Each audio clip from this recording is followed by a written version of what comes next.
पृथ्वीपति channel पर आप सभी का स्वागत है। आचार्य चाणक्य जी ने अपने नीति शास्त्र में लिखा है, जो उनका एक बहुत प्रसिद्ध ग्रंथ है, उसमें उन्होंने लिखा है कि मनुष्य को अगर अपने उद्देश्यों की पूर्ति करनी है तो उसे अपने मन और मस्तिष्क को नियंत्रित करना पड़ेगा, अर्थात मन और मस्तिष्क को आत्म केंद्रित करना पड़ेगा, अंतर्मुखी करना पड़ेगा, बाह्यमुखी नहीं। और मन और मस्तिष्क ही मुख्य चीज है। मस्तिष्क से मतलब है कि बुद्धि से। मन और बुद्धि, कभी कभी ऐसा होता है कि बुद्धि पर भी मन हावी हो जाता है, जबकि बुद्धि के अनुसार ही मन चलता है, अर्थात बुद्धि जो है पूरे बॉडी पर हावी रहती है।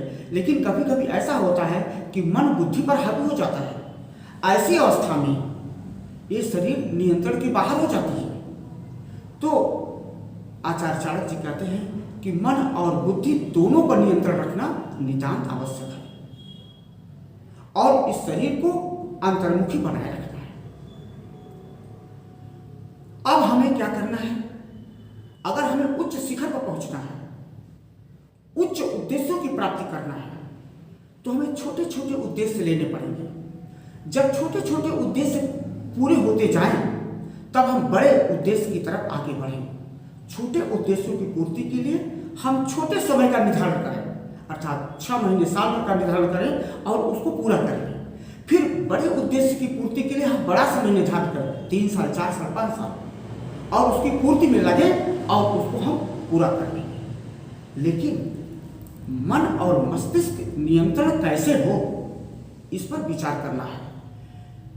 एक व्यक्ति है, वह उच्च शिखर पर पहुंच जाता है, तो इसका मतलब है कि उसके शरीर छोटी है या बड़ी, लंबी है या चौड़ी, रंग गोरा है काला, उसका कोई महत्व नहीं है। महत्व वहां पर होता है लक्ष्य का। जब लक्ष्य प्राप्त कर लेता है मनुष्य, तो उसका परिवार, उसका समाज, उसका देश उसको सम्मान की दृष्टि से देखता है। एक कोयल है, कोयल काले कलर की होती है, लेकिन जैसे ही वह आवाज निकालती है, उसका स्वर इतना मीठा होता है कि मनुष्य को मंत्र मुक्त कर लेता है और अपने बस में कर लेता है।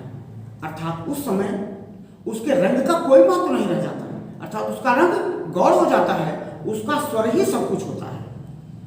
स्वर हावी हो जाता है और मनुष्य को मंत्र मुक्त कर लेता है। ठीक इसी प्रकार मनुष्य जब अपने उच्च उद्देश्यों को प्राप्त कर लेता है, तो मनुष्य के शारीरिक गठन का कोई महत्व नहीं रह जाता। अब उच्च उद्देश्यों की प्राप्ति हम कैसे करें? अर्जुन ने गीता में भगवान कृष्ण से पूछा है कि चंचलम ही मनः कृष्ण प्रमादि वदृढ़। यह श्लोक है, मतलब चंचलम ही मनः कृष्ण प्रमादि वदृढ़।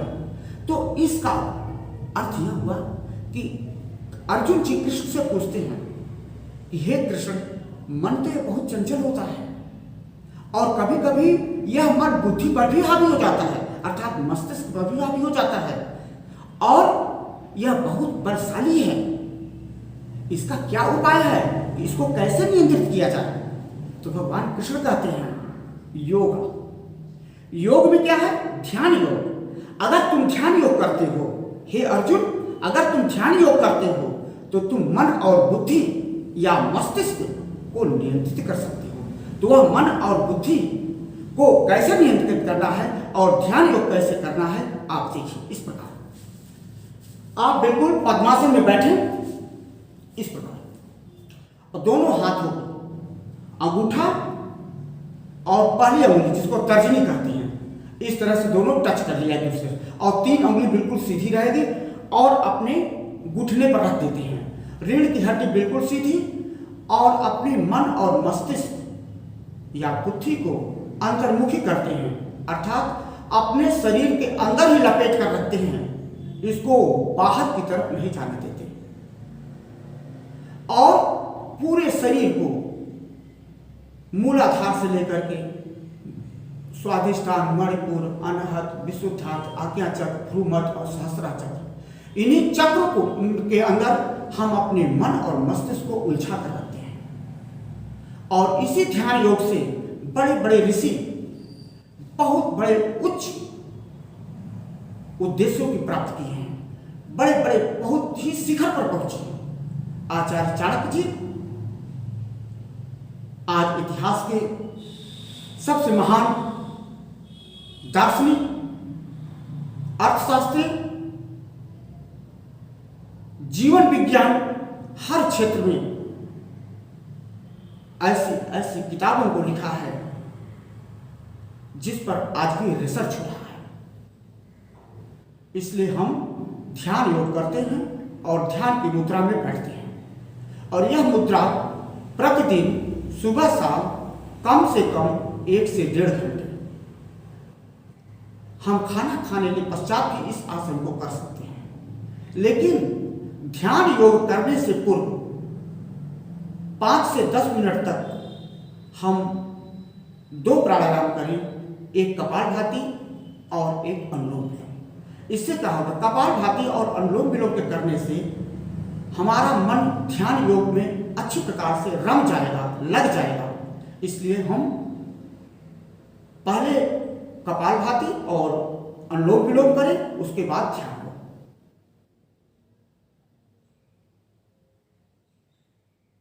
यही ध्यान योग आपकी याददाश्त को भी बढ़ाएगा।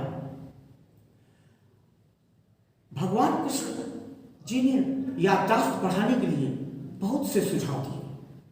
उन्होंने कई प्लांट के बारे में, आचार्य चरक जी, आचार्य सुश्रुत जी ने भी कई प्लांट को बताया, जिससे हमारी याददाश्त भी बहुत मजबूत होती है और हमारा ध्यान योग में मन लगता है। उसमें शंखपुष्पी, ब्राह्मी, अश्वगंधा, ये 3 प्लांट ऐसे हैं जो मेडिसिनल प्लांट हैं और जो हमारी मेमोरी पावर को बहुत तेजी से बढ़ाते हैं। इसलिए हमें अपने मस्तिष्क के मेमोरी पावर को भी बढ़ाना है। जब हमारी याददाश्त बढ़ेगी तभी हम अपने उच्च शिखर के उद्देश्यों को प्राप्त कर पाएंगे। ये प्लांट हमें उच्च शिखर पर पहुंचने के लिए सहयोग प्रदान करेंगे, क्योंकि हमारी याददाश्त को ये बढ़ाएंगे। इस प्रकार ध्यान योग और हर्बल प्लांट और आचार्य चाणक्य के मोटिवेशनल से हम उच्च शिखर पर पहुंच सकते हैं। अगर ये 3 बातें कोई भी व्यक्ति ध्यान रख ले, आचार्य चाणक्य की बातें, भगवान कृष्ण के ध्यान योग और सुश्रुत और चरक के 3 प्लांट जो मेडिसिनल प्लांट हैं, इनका उपयोग करें तो मनुष्य निश्चित तौर से अपने उच्च शिखर पर पहुंच सकता है। इन्हीं शब्दों के साथ पृथ्वीपति चैनल को आप सब्सक्राइब जरूर करें। धन्यवाद।